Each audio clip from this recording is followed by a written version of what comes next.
पूजा न कोई होगा ऐसा नाम रे, दो अक्षर में मन ये रमा है, रोम रोम। अंधकार में भी प्रकाश होगा, वो तेज स्वयं तुम्हारा मार्गदर्शन करेगा।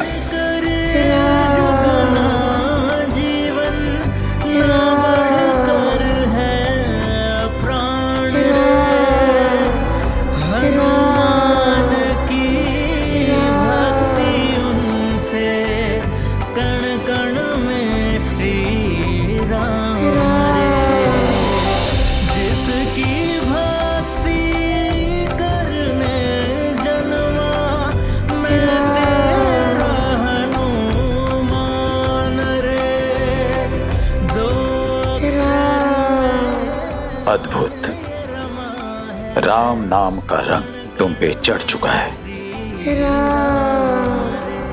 राम नाम की धुन तुम में रंग चुकी है।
आशा है आप सब समझ गए होंगे। किष्किंधा तीन ओर से असुरक्षित है और असुर यहीं से आक्रमण करेंगे, और यदि तीनों ओर से मोर्चा खुला तो राजनीति कहती है कि नेतृत्व पर प्रश्न कभी उत्पन्न ना हो, विशेषकर ऐसी विकट परिस्थिति में। मेरे विचार से समय आ गया है महाराज, आप शीघ्र अतिशीघ्र भावी युवराज का चयन करें।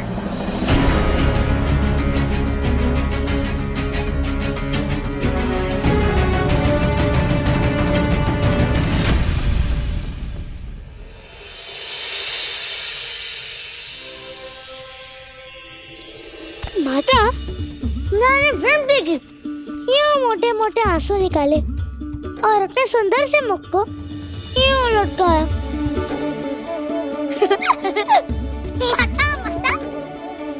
और माता जटायु काका माने और उन्होंने कहा। क्या कहा? सोचिए, अरे आप सोचिए ना। मेरे आराध्य का नाम राम।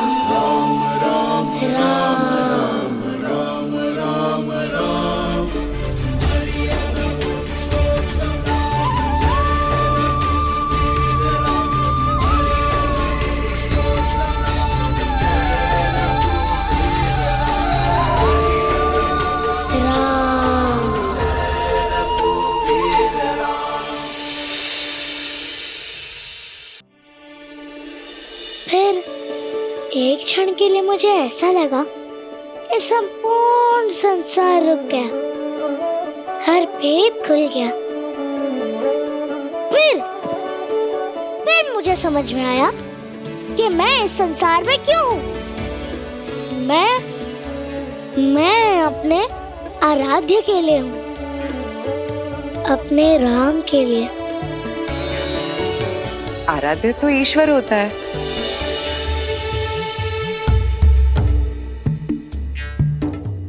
फिर मनुष्य कैसे हुआ? ये नहीं पूछा तुमने जटायु काका से? माता, हाँ ठीक तो कह रही है, मुझे उनसे पूछना चाहिए था, पर क्या करता, उनका नाम सुनते ही कुछ स्मरण में नहीं आया, केवल उनका नाम स्मरण में आया। अब क्या करूं?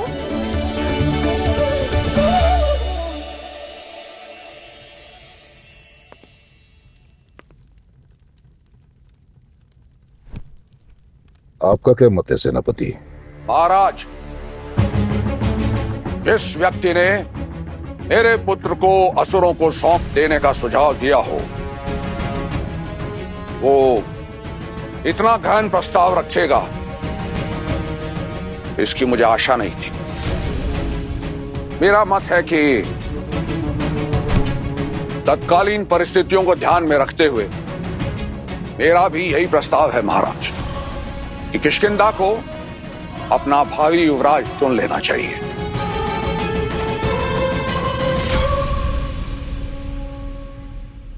सहयोग के लिए धन्यवाद सेनापति। वैसे मैं आपके पुत्र के विरुद्ध नहीं हूं। मेरा सुझाव उस समय भी वानरों के हित में था, जैसा कि आज है। मैं तो बस ये चाहता था कि एक बालक की भूल का दंड समस्त वानर साम्राज्य को ना चुकाना पड़े, बस।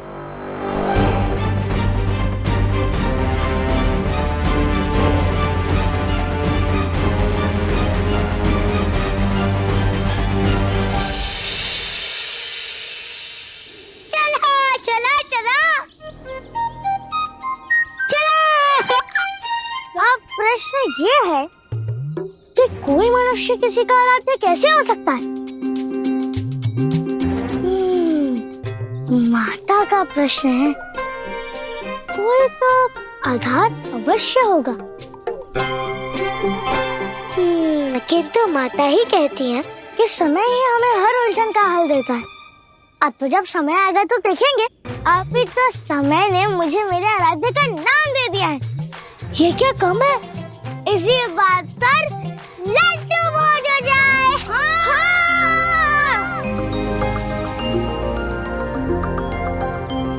ये केवल लड्डू नहीं, मेरे आराध्य की कृपा का प्रसाद है। सब आनंद पूर्वक खाओ।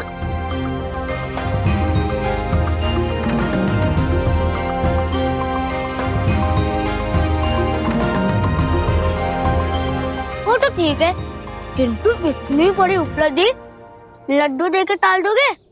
हमें इससे भी बड़ा भोज चाहिए।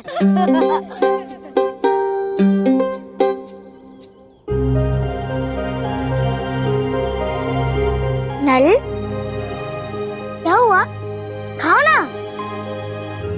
क्या हुआ? भूख नहीं है? नहीं, बस मन नहीं है।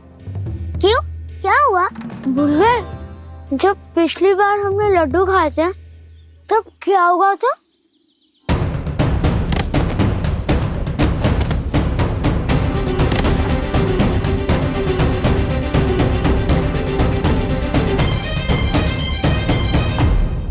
हनुमान ने जो किया वो उसकी भूल नहीं थी, वो उसका कर्तव्य था, उसका धर्म था। यदि आप उसके स्थान पर होते और आपकी माता संकट में होती तो आप क्या करते? उत्तर दीजिए श्रेष्ठी दधिमुख। हम इस विवाद से बहुत दूर चले आए हैं।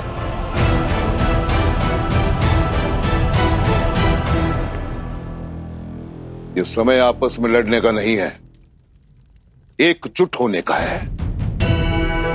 और रही बात हनुमान की, तो हनुमान की इसमें कोई भूल नहीं है। और मैं आपको वचन देता हूं केसरी कि मैं हनुमान को कुछ नहीं होने दूंगा। जो राजा का आदेश, वही सत्य, वही न्याय। महाराज के वचन के बाद अब कोई संशय नहीं। हम आपके पुत्र मारुति पर आंच नहीं आने देंगे सेनापति।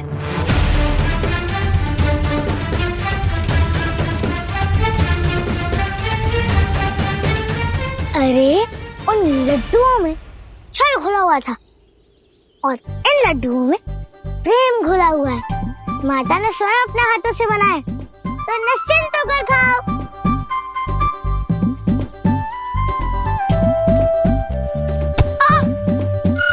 क्या हुआ हनुमान?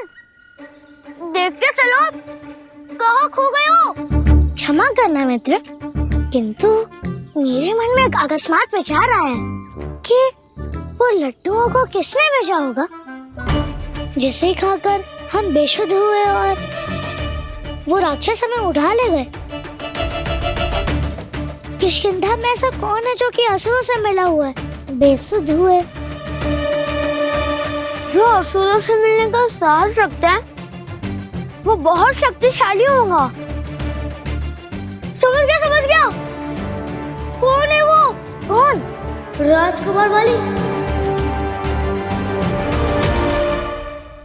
राजकुमार बाली की, राजकुमार बाली की, राजकुमार बाली की। हाँ, पटक दो, फिर दो सबको मित्र। राजकुमार बाली की, राजकुमार बाली की।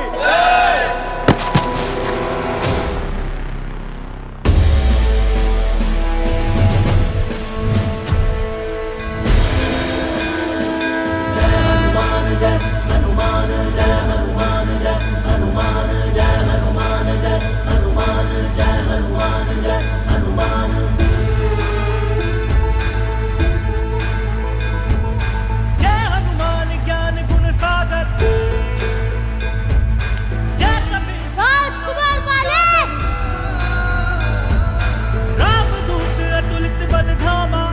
क्या हुआ?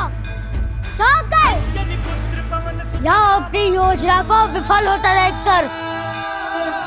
अरे ये तो वही बालक है ना जिसने राजकुमार बाली को चुनौती दी थी और फिर किसी फल फलाते पक्षी की भांति छलमर में उनके चंगुल में फंस गया था। राजकुमार बाली ने इसकी पूंछ पकड़ कर नचाया था किसी मूसक की भांति।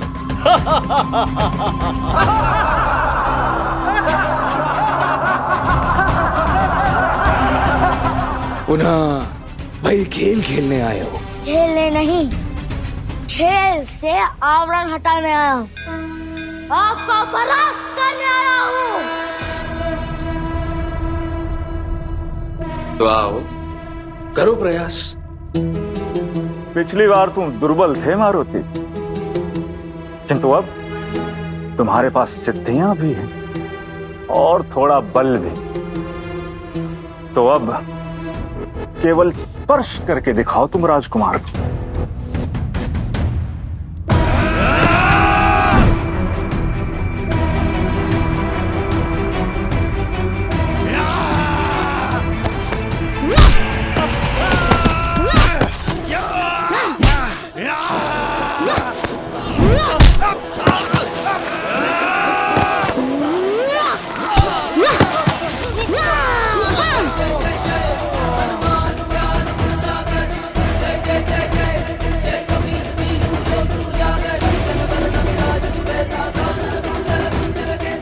जिसके मन में आराध्य की जोत जले, उसे किसी भी सिद्धि के प्रकाश की आवश्यकता नहीं पड़ती। केवल स्पर्श ही क्यों, आज आपको इस घेरे से बाहर भी पटक सकता हूँ।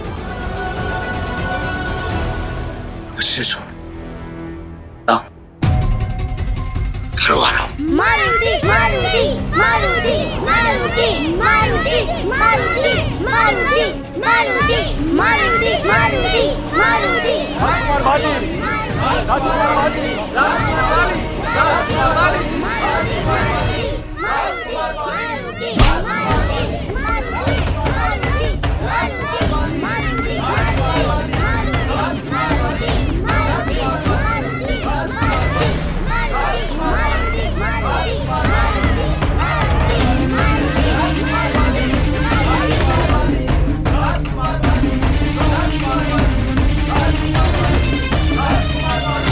राजकुमार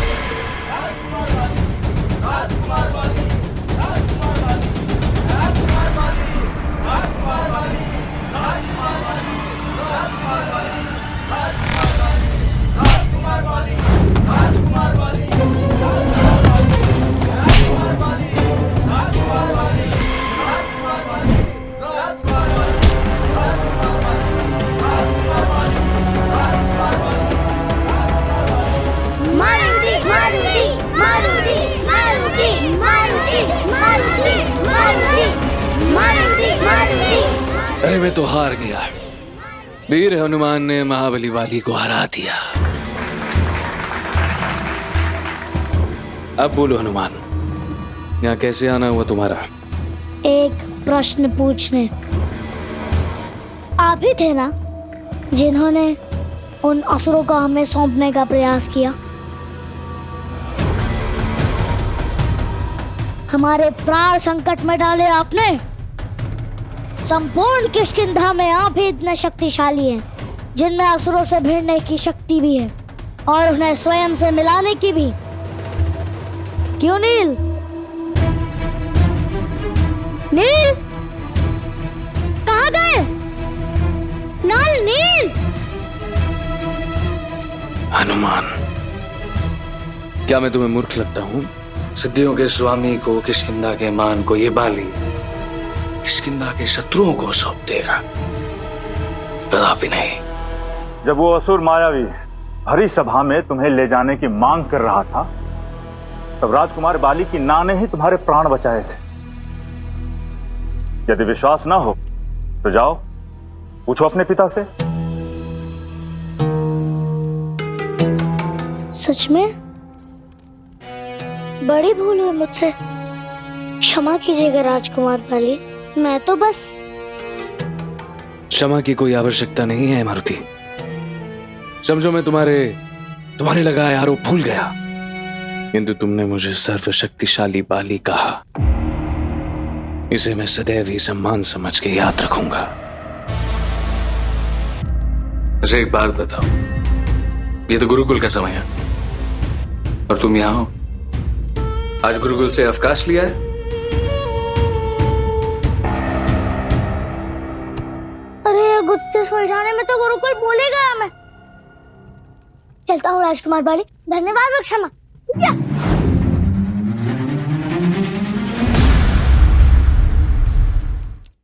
क्या किया मित्र? अवसर था तुम्हारे पास। हनुमान द्वंद के लिए सामने खड़ा था। तुम उसकी आधी शक्ति हर सकते थे, किंतु जानबूझकर उससे हार गए। क्यों? बड़े युद्ध जीतने के लिए छोटे द्वंद्वों को हारने का अभिनय करना पड़ता है मित्र। जो अस्त्र तुम पर उठे उसे नष्ट मत करो। वो शस्त्र कवच की तरह अपने ऊपर डालो, फिर कोई संकट तुम पर नहीं आता। इस हनुमान की आदि शक्तियां लेने का क्या लाभ है मुझे? कोई लाभ नहीं मित्र। सबसे कठोर पाषाण को नींव में लगाते हैं और यह हनुमान बनेगा नींव उस किष्किंधा की जिसे वाली रचना चाहता है। किंतु मित्र, हनुमान तो चला गया, एक प्रश्न छोड़ गया। कौन है वो जिसने हनुमान को असुरों को सौंपने का प्रयास किया? वो भी बाली के बिना भनक लगे। कोई तो है भेदी।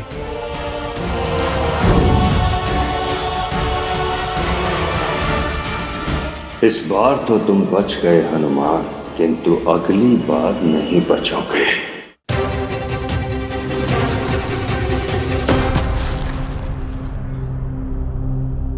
अरे तुम सब वहाँ से भाग क्यों आए? क्षमा करना मारुति, वो हमें लगा कि राजकुमार बाली के अतिरिक्त कोई हो ही नहीं सकता जो असुरों के साथ ऐसा कर सके, तो हमने भूल हो गई हमसे। भूल तुमसे नहीं हुआ है मित्र, भूल मेरी है। मैंने बिना सोचे समझे, बिना प्रमाण खोजे राजकुमार बाली पर दोष लगा दिया। चलो चलो, जो हुआ सो हुआ। माता कहती है कि अंत भला तो सब भला।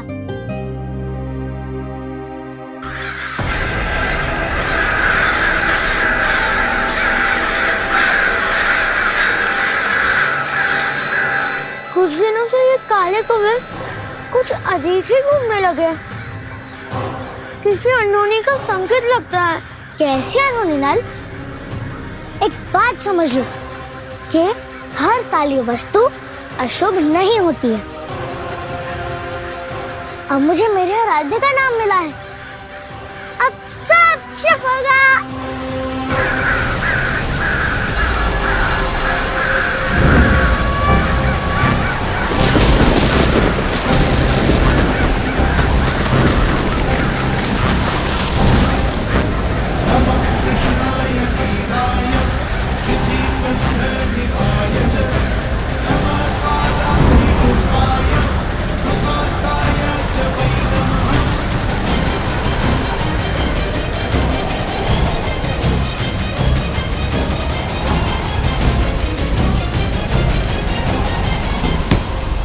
होनी अनहोनी तुम्हारे हाथ में नहीं है हनुमान। नियति ने इसका उत्तरदायित्व मुझे सौंपा है, इस छाया पुत्र शनि को।